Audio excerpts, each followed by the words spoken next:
Selamat pagi, salam sejahtera bagi kita semua. Perkenalkan, saya Lorita Yemina, saya dosen Akper RSPG Cikini, akan memaparkan salah satu mata kuliah yang saya ampu sebagai salah satu persyaratan dalam mengikuti sertifikasi dosen tahun 2022, berupa pernyataan diri dosen dalam ujuk kerja Tridharma Perguruan Tinggi bidang pengajaran. Pemaparan ini akan memberikan gambaran delivery, interaction, assessment, mata kuliah yang saya ampu, yaitu keperawatan medikal bedah 2, di mana keperawatan medikal bedah merupakan keperawatan mata kuliah keperawatan klinik yang terdiri dari dua bagian, yaitu keperawatan medikal bedah 1 pada pembelajaran konsep dasar dan peran perawat praktik di ranah medikal bedah, dan keperawatan medikal bedah 2 pada pembelajaran konsep dan praktik asuhan keperawatan terhadap 4 gangguan kebutuhan dan 1 asuhan keperawatan perioperatif.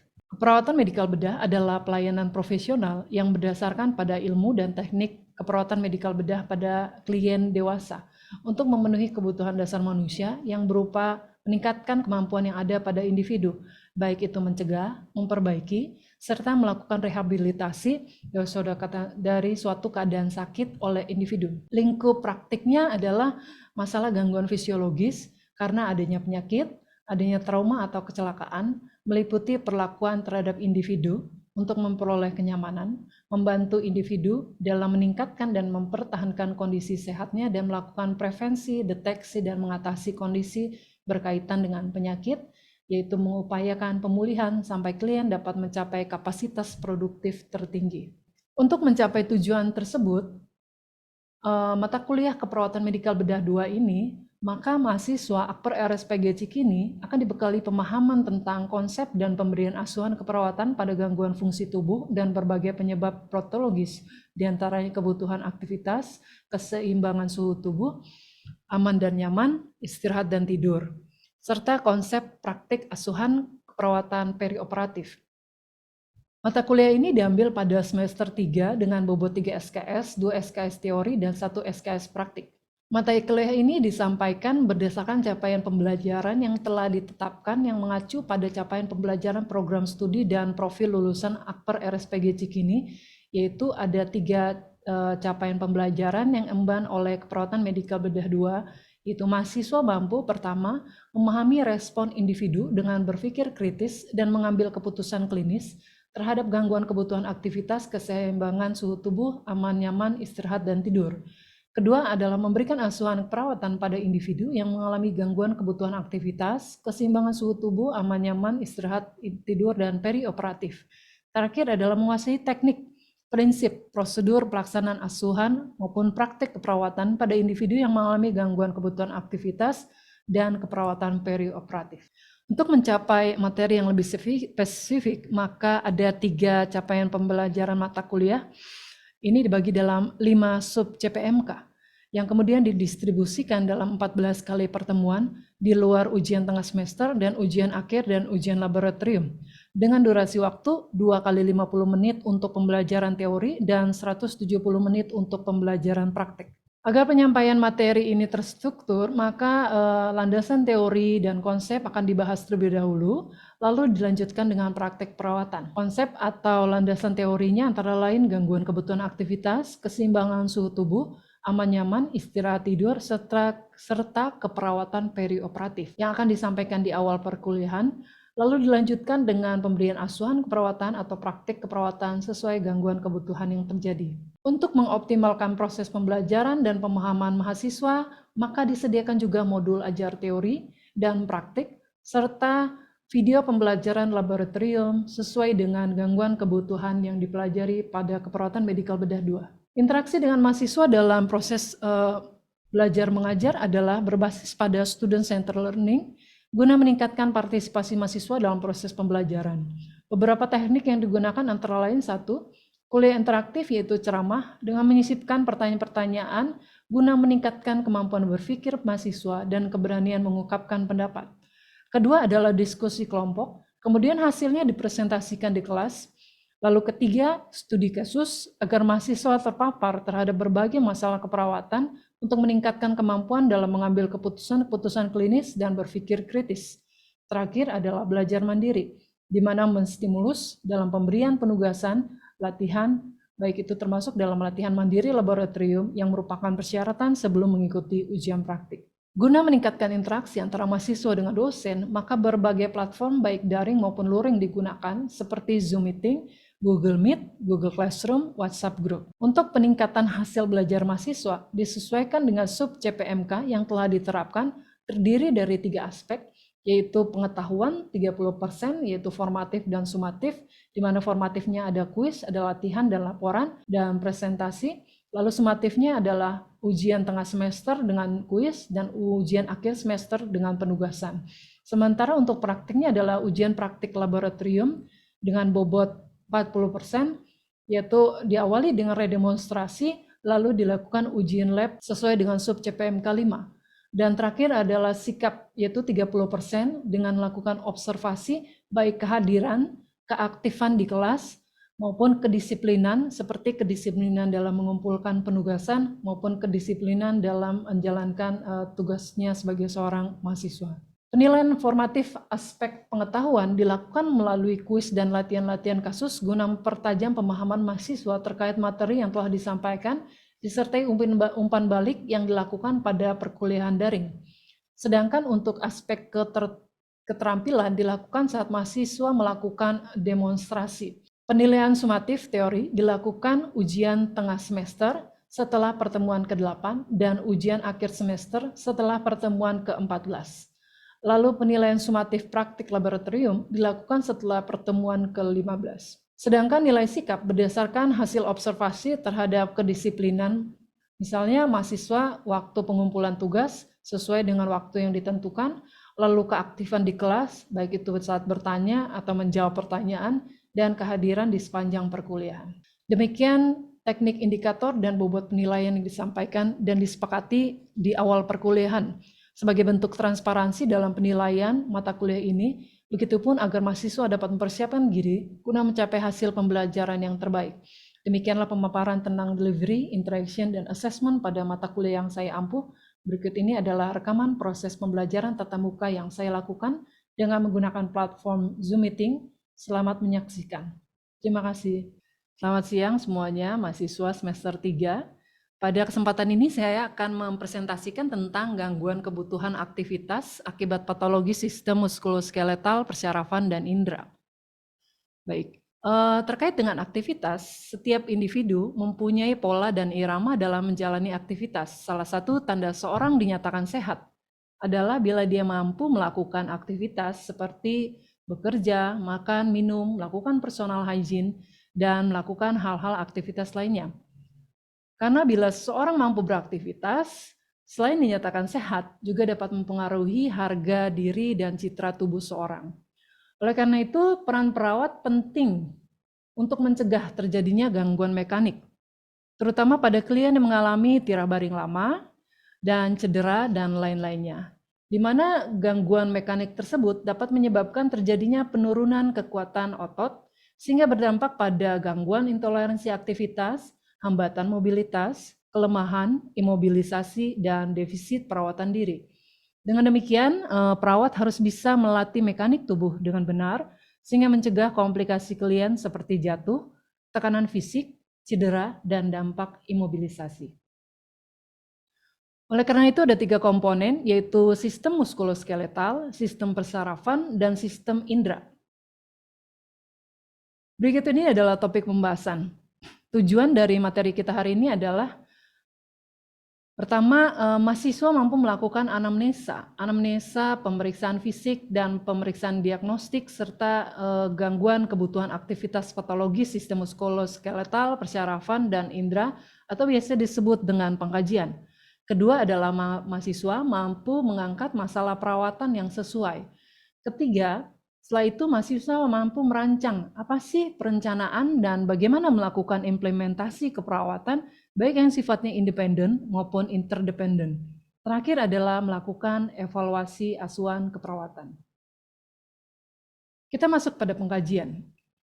Anamnesanya dibagi atas 3, anamnesa muskuloskeletal, berupa penjelasan spesifik nyeri, lokasi, sifat, serta keterbatasan mobilitas.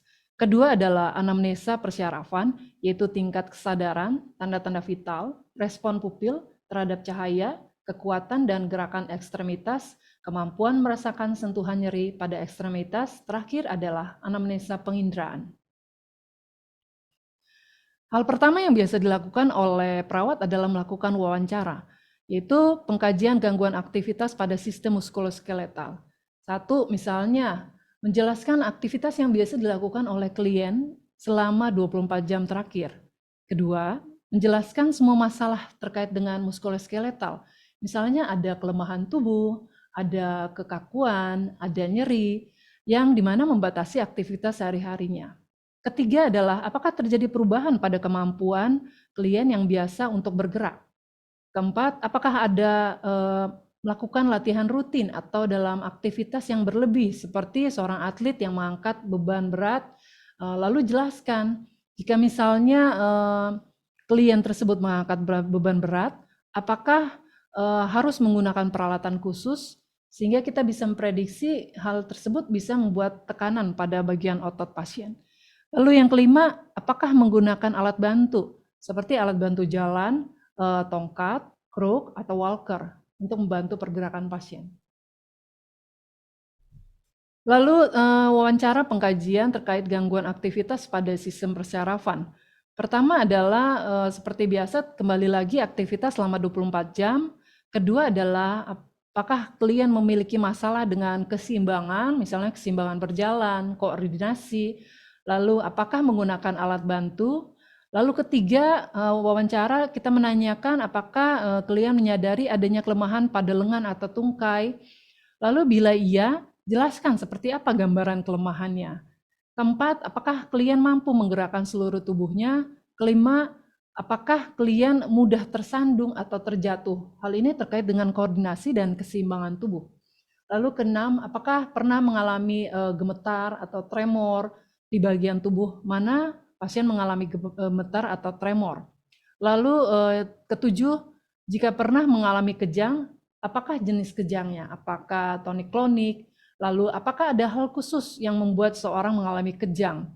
Lalu apa yang dirasakan setelah selesai kejadian dari kejang? Terakhir, wawancara pada pengkajian gangguan aktivitas pada sistem indera mata dan telinga. Pertama adalah apakah masalah penglihatan klien mengganggu aktivitasnya sehari-hari? Lalu jelaskan seperti apa gangguannya. Kedua, apakah klien menggunakan Google atau pelindung mata saat melakukan aktivitas yang meningkatkan risiko cedera pada mata, seperti saat bekerja, contohnya seorang tukang las, atau saat mengoperasikan mesin di rumah. Setelah itu terkait dengan apakah masalah terjadi pada gangguan pendengaran atau gangguan aktivitas kehidupan sehari-hari pasien terkait dengan cara dia mendengar. Kedua, apakah pasien menggunakan alat bantu dengar atau earplug protection saat melakukan aktivitas yang meningkatkan risiko cedera pada telinga pasien, seperti saat kerja atau saat mengoperasikan mesin di rumah. Lalu setelah diwawancara, biasanya perawat melakukan pengkajian.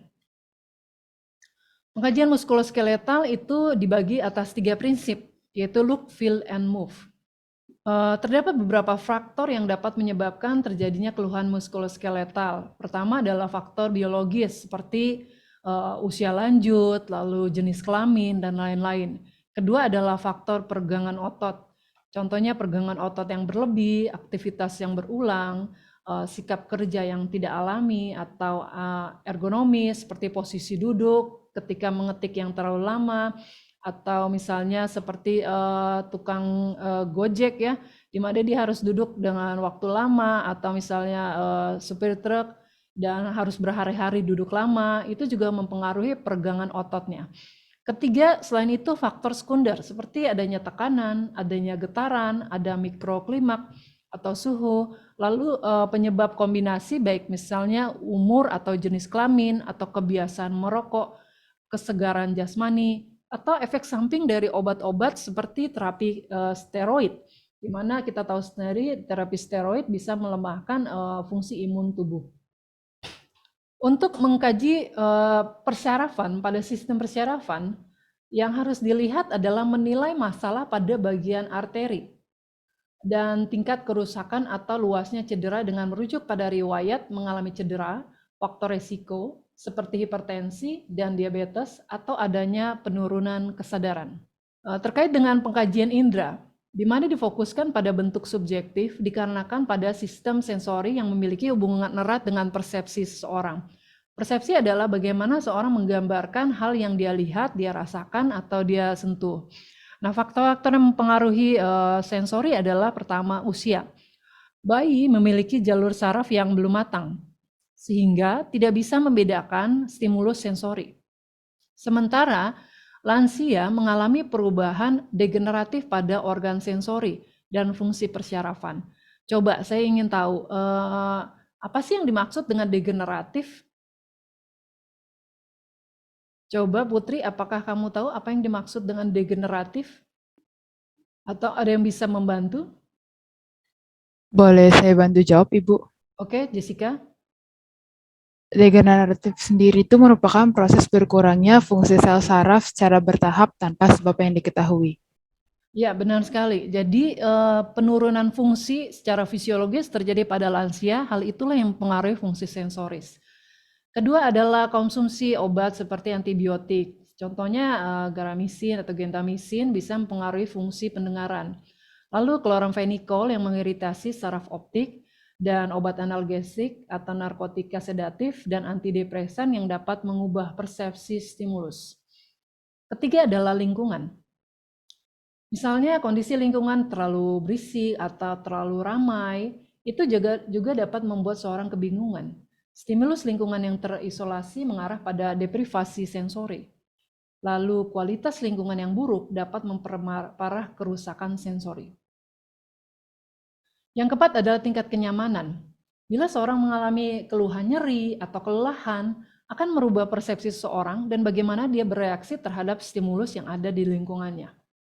Yang kelima adalah penyakit yang diderita. Contohnya misalnya seorang dengan penderita katarak, maka dia tidak bisa melihat secara maksimal. Atau penyakit diabetes kronik, di mana salah satu komplikasinya adalah penurunan penglihatan atau kebutaan. Lalu yang terakhir adalah tindakan medis seperti intubasi endotrakeal yang menyebabkan kehilangan berbicara sementara. Pada pemeriksaan fisik muskuloskeletal, yang dilihat pada pemeriksaan fisik muskuloskeletal adalah penurunan fungsi motorik seperti spastik, kekakuan sendi, atau terlihat adanya edem. Apakah kalian tahu apa sih definisi edem? Edem itu seperti bengkak, ya Bu. Ya, edem seperti bengkak. Ada yang lain mau menambahkan? Edem itu pembengkakan karena kelebihan cairan, Bu. Ya, pembengkakan kelebihan cairan atau lebih tepatnya adalah penumpukan cairan pada daerah intersisial. Itu salah satu pemeriksaan fisik yang bisa dilakukan pada muskuloskeletal. Selain itu ada juga kekuatan otot 1 sampai dengan 5, di mana range 1 adalah paling rendah dan 5 adalah yang paling tinggi. Pemeriksaan fisik untuk persyarafan.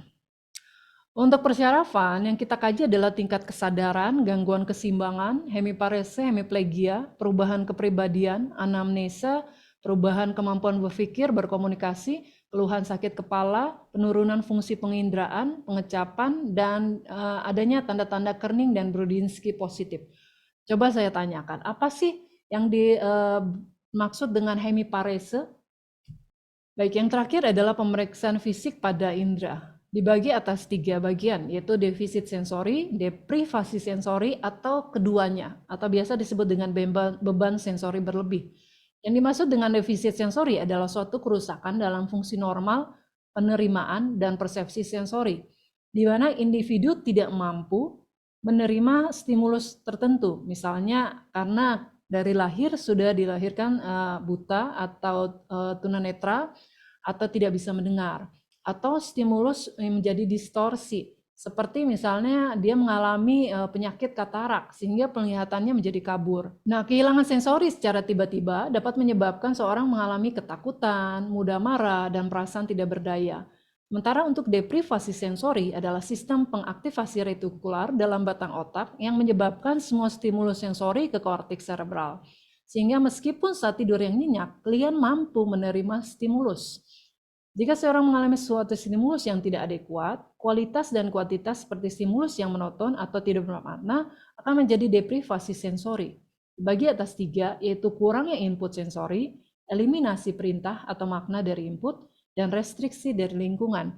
Contohnya kurang input sensori seperti kehilangan penglihatan, eliminasi perintah seperti terpapar pada lingkungan asing, restriksi dari lingkungan misalnya tirah baring atau berkurangnya variasi lingkungan karena pasien harus bed rest lama. Dan terakhir adalah kombinasi adalah keduanya, yaitu beban sensori berlebih. Untuk pengkajian indera. Untuk pengkajian indera yang dilakukan adalah kita menanyakan kepada pasien seperti apa dia merawat dirinya, untuk kebersihannya, seperti kebersihan telinga atau rutinitas sehari-hari. Kalau misalnya setiap hari dikorek telinganya, akan menyebabkan menipisnya daerah perlindungan yang ada di dalam telinga. Kedua adalah pengkajian indera terkait dengan faktor resiko tadi, karena lanjut usia, karena gangguan jiwa, karena pekerjaan lapangan. Contohnya seperti lingkungan yang terlalu berisik atau tidak rapi dan tidak bersih, serta pemeriksaan dari panca indera. Berikut ini adalah pemeriksaan penunjang dari muskuloskeletal, bisa dilakukan angiografi, foto ronsen, EMG, pemeriksaan darah HbA1c, lalu vaskular Doppler. Untuk pemeriksaan penunjang pada neurologi atau persyarafan, ada analisa gas darah, ada CT scan, ada lumbal fungsi, ada transkranial Doppler, ada elektrolit darah. Sementara untuk pemeriksaan penunjang indera, biasa dilakukan atau sering dilakukan adalah pemeriksaan visus, pemeriksaan refleks pupil, pemeriksaan funduskopi, pemeriksaan otoskopi, dan rinoskopi posterior. Kita masuk pada masalah perawatan. Berikut ini adalah beberapa penyakit yang biasa kita temukan pada penyakit yang berhubungan dengan gangguan aktivitas. Ada osteomyelitis, osteoporosis, ada fraktur, ada amputasi, ada stroke, dan encephalitis meningitis. Lalu ada penyakit trauma kepala, polio, tetanus, katarak, glukoma. Berdasarkan standar diagnosa keperawatan Indonesia, untuk gangguan aktivitas masuk pada kategori fisiologis dengan subkategori aktivitas dan istirahat. Ada beberapa masalah keperawatan yang bisa ditemukan seperti gangguan mobilitas fisik, intoleransi aktivitas, dan resiko intoleransi aktivitas. Coba saya mau tanya, apa sih bedanya mobilitas fisik dan intoleransi aktivitas? Saya izin menjawab ya, Bu. Jadi mobilitas fisik itu difokuskan pada keterbatasan, sementara intoleransi aktivitas itu difokuskan pada ketidakcukupan energi.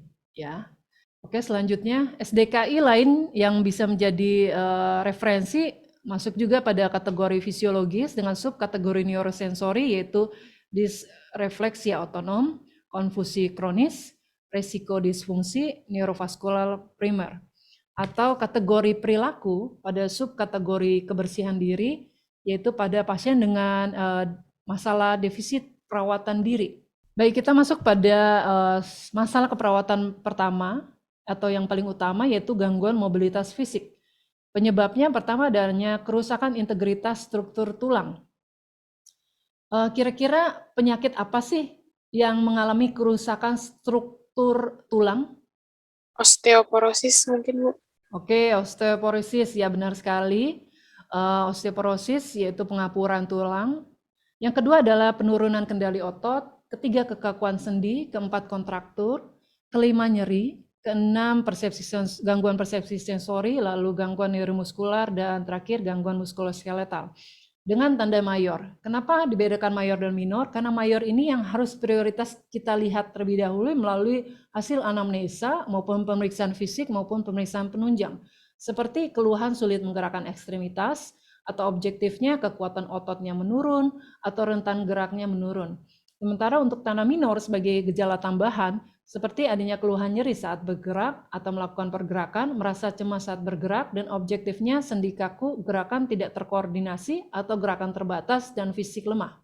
Untuk intoleransi aktivitas, penyebabnya bisa 5, yaitu ketidakseimbangan antara suplai dan kebutuhan oksigen, kedua adalah tira baring, ketiga kelemahan, keempat imobilitas, kelima gaya hidup monoton.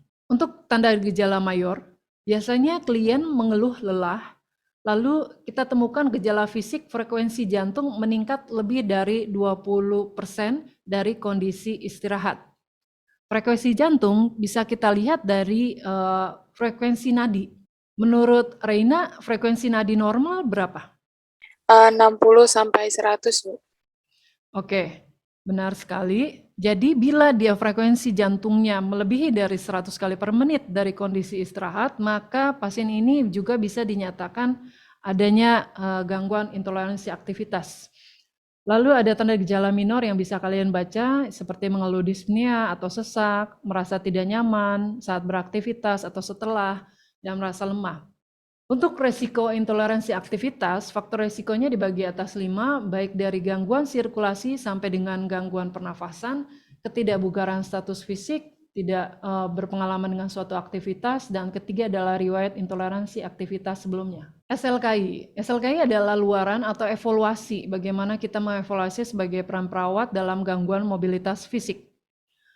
Mobilitas fisik untuk SLKI adalah kemampuan dalam gerakan fisik dari satu atau lebih ekstremitas secara mandiri. Kita bisa melihat dari subtopik koordinasi pergerakan, keseimbangan, status neurologis, dan berat badan. Coba saya ingin bertanya tentang status neurologis. Ada yang tahu SLKI terkait dengan status neurologis apa saja? Selanjutnya kita masuk pada SLKI intoleransi aktivitas, yaitu respon fisiologis terhadap aktivitas yang membutuhkan tenaga. Dibagi atas 4 bagian, yaitu ambulasi, curah jantung, konversi energi, dan tingkat keletihan. Setelah itu kita lihat dari standar intervensi keperawatan Indonesia untuk gangguan mobilitas fisik. Apa saja yang bisa kita lakukan atau kita kerjakan terkait dengan intervensi? Selanjutnya, intervensi keperawatan Indonesia pada gangguan mobilitas fisik dibagi atas bagian intervensi utama dan intervensi pendukung. Untuk intervensi utama biasanya adalah intervensi yang biasanya sering dilakukan oleh perawat dalam memberikan asuhan keperawatan. Sementara intervensi pendukung adalah intervensi tambahan yang bisa membantu atau mendukung intervensi utama. Contohnya seperti untuk intervensi utama adalah dukungan ambulasi dan dukungan mobilisasi. Coba adakah dari antara kalian yang tahu tentang intervensi dukungan ambulasi? Baik, untuk intervensi pendukung seperti edukasi, teknik ambulasi, atau teknik pelatihan penguat otot, pencegahan luka tekan, pengaturan posisi, dan lainnya. Selanjutnya ada juga kita lihat psiki intoleransi aktivitas. Sebagai intervensi utama dalam manajemen energi, terapi aktivitas, dan intervensi pendukung adalah dukungan ambulasi, dukungan perawatan diri, manajemen program latihan, promosi berat badan, edukasi latihan fisik, pemantauan tanda vital, dukungan kepatuhan program pengobatan, dukungan tidur, terapi musik, terapi bantuan hewan, terapi aktivitas, promosi dukungan keluarga. Baik, demikian adalah presentasi kita untuk hari ini. Berikut ini adalah daftar pustakanya. Semoga bermanfaat untuk tugas tanggung jawab kalian ke depan dalam peran kalian sebagai seorang perawat profesional. Baik, demikian presentasinya. Apakah ada yang ingin kalian tanyakan? Saya Jessica ingin bertanya, Ibu. Silakan. Iya, Ibu. Izin ya, Bu. Jadi, pertanyaan saya, di sini tante saya tidak bisa mengangkat kaki kanannya selama hampir 2 tahun. Dan beliau tidak pernah melakukan aktivitas berat sebelumnya, serta hanya bekerja sebagai ibu rumah tangga. Setelah dilakukan pemeriksaan lebih lanjut, beliau dinyatakan tidak terkena stroke ringan, melainkan karena ada tumor di bagian kepalanya. Pertanyaan saya, bagaimana dari kaki yang tidak bisa digerakkan mengarah kepada tumor yang ada di kepalanya? Terima kasih, Ibu. Nah, pada sistem persyarafan ada fungsi dari aktivitas, yaitu terletak pada bagian sumsum tulang belakang dan bagian otak, di mana sistem saraf tepi juga boleh terlibat di dalamnya pada fungsi somatik dan otonom. Beberapa sistem tersebut bekerja sama untuk mengendalikan tubuh, untuk menjaga koordinasi atau keseimbangan atau aktivitas dalam pergerakan. Sehingga bila di bagian otak atau bagian batang otak ada semacam penyakit, baik itu tumor ataupun cedera, itu akan mempengaruhi fungsi aktivitasnya. Demikian, bagaimana Jessica? Apa sudah jelas dengan jawaban saya? Baik, Ibu. Sudah jelas. Terima kasih, Ibu. Baik, terima kasih untuk semuanya. Video ini bisa kalian tonton di link YouTube dan juga materinya akan saya sebarkan di Google Classroom. Terima kasih untuk partisipasinya, Tuhan berkati.